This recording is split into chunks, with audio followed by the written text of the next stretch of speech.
أعوذ بالله من الشيطان الرجيم. بسم الله الرحمن الرحيم.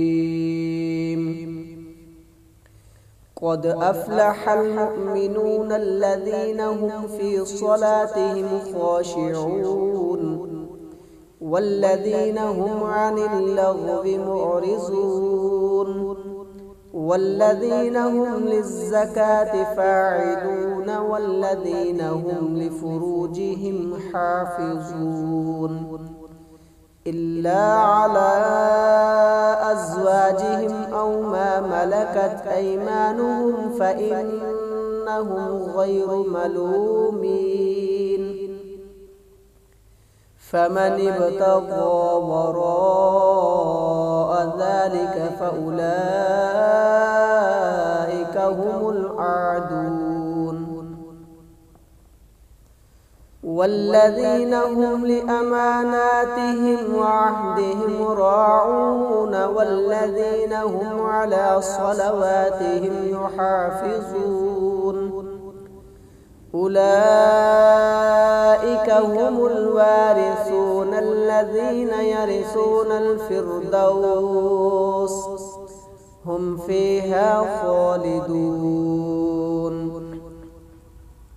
ولقد خلقنا الإنسان من سلالة من طين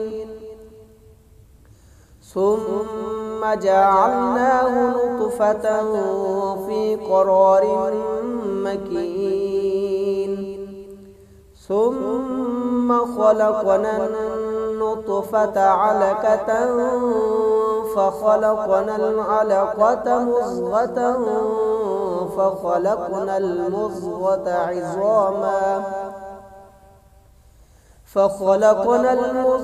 عظاما فكسونا العظام لحما ثم أنشأناه خلقا آخر فتبارك الله أحسن الخالقين. ثم إنكم بعد ذلك لميتون ثم إنكم يوم القيامة تبعثون. ولقد خلقنا فوقكم 7 طرائق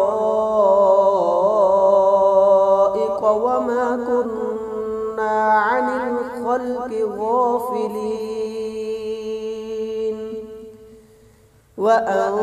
وأنزلنا من السماء ماء بقدر فأسكناه في الأرض وإنا على ذهاب به لقادرون. فأنشأنا لكم به جنات من نخيل وأعناب